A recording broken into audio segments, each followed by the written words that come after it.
खुद स्पष्ट कर दिया है कि यूपीए के अध्यक्ष पद को लेके कोई चर्चा नहीं और इस तरह की कोई बात नहीं है।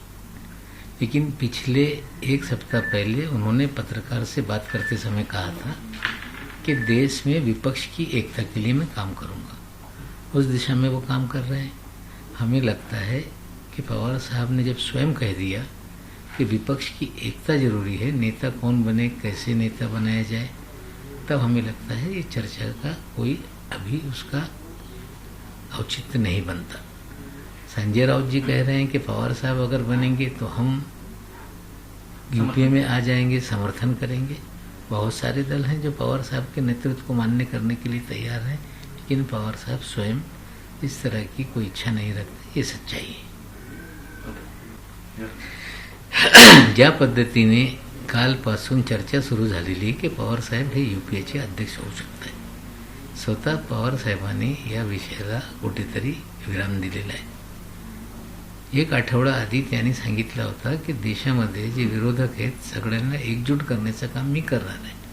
त्या दिशेने ते काम करत आहे, पण यूपीए अध्यक्ष होणार या चर्चेमध्ये काहीही तथ्य नाही। स्वतः पवार साहेबांनी खुलासा केलेला आहे। तर संजय राऊत साहेबांचं म्हणणं आहे की पवार साहेब जर झाले तर आम्ही यूपीमध्ये सामील हो, हे त्यांचं मोठंपण आहे। त्यांच्यासारखे बरेचसे पक्ष आहे जे पवार साहेबांच्या नेतृत्व स्वीकारत आहे, पण पवार साहेबांची स्वतःची इच्छा नाही, ही सत्य परिस्थिति है। कल जेपी नड्डा इनके ताफे पर हमला हुआ, पथराव हुआ, इसको लेकर ममता बनर्जी ने कहा है कि ये बीजेपी की नौटंकी है। ये जिस तरह से नड्डा साहब की गाड़ी पे पत्थर मारा गया, उसको लेके बीजेपी पूरे देश में शोर मचा रही है। हमें लगता है कहीं ना कहीं ये प्लांटेड चीज़ें हैं, माहौल बनाने के लिए, राजनीतिक लाभ लेने के लिए। इस तरह से चीज़ें बीजेपी पहली बार नहीं कई बार कर चुकी है। हमें याद है कि मोदी जी की पटना में सभा चल रही थी और दूसरी तरफ बम फट रहे हैं, इस तरह की खबरें आ रही थी। प्रधानमंत्री बनने के बाद उस बम फटने का क्या हुआ आज तक हमने देखा नहीं। तो भारतीय जनता पार्टी का ये खेल कोई नया नहीं है, इस तरह का खेल बीजेपी खेलती रही। शरद पवार यूपीए के अध्यक्ष बनेंगे, इस चर्चा को लेकर संजय निरुपम मीनू ने कहा है कि ये कांग्रेस को मिटाने का प्लान है।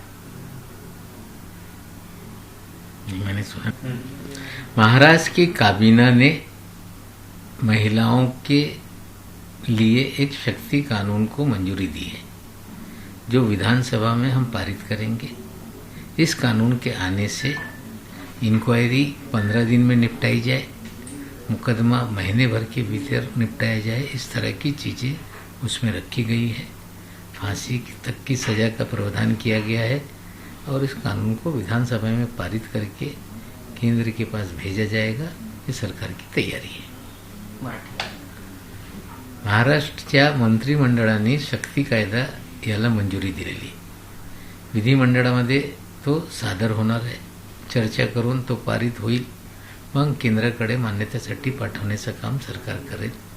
या कायद्याच्या मान्यतेनंतर कुठेतरी जे लोक गैरप्रकार करतात महिलांच्या बाबतीत, कुठेतरी त्यांच्यात वचक बसेल, शिक्षा होईल। 15 दिवसात तपास पूर्ण होण्याची तरतूद त्याच्यात आहे। 1 महिन्यामध्ये फास्ट ट्रॅक कोर्टमध्ये हा खटला निकाली काढण्यासाठी तरतूद आहे।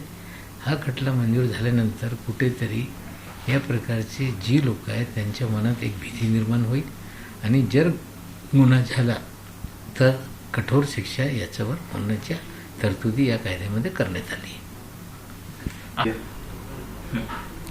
जिस तरह से किसान आंदोलन लगभग 15 दिन से दिल्ली के दरवाजे पे खड़ा है, कहीं ना कहीं कोई रास्ता निकलना चाहिए। सरकार एक तरफ कह रही कि हम चर्चा के लिए तैयार हैं, किसान अपनी मांग को जिस तरह से रख रहे हैं उस पर अनदेखी करने की भूमिका सरकार की है। किसान ये चाहता है कि कानून वापस ले लिया जाए, नए सिरे से कानून का मसौदा तैयार हो, जिसमें विपक्ष से चर्चा हो, किसान संगठनों से चर्चा हो और बदलाव को लेके किसी का विरोध नहीं। लेकिन जिस फॉर्म में ये तीनों कानून बनाए गए, किसानों का ही नहीं, इसमें आम आदमी का, गरीब आदमी का भी भविष्य में नुकसान होगा। हमें लगता है कि अगर किसान कहता है कि कानून वापस ले लो, तो उसमें भारतीय लोकतांत्रिक व्यवस्था में कानून वापस लेने में कोई हर्जा नहीं, सरकार को उस दिशा में कदम उठाना चाहिए। नमस्कार, मैं हूं मानक गुप्ता। अगर आपको हमारा ये वीडियो पसंद आया हो तो इसे लाइक और शेयर जरूर करें, और हाँ, हमें सब्सक्राइब और फॉलो करना ना भूलें ताकि आप देश और दुनिया की कोई खबर मिस ना करें।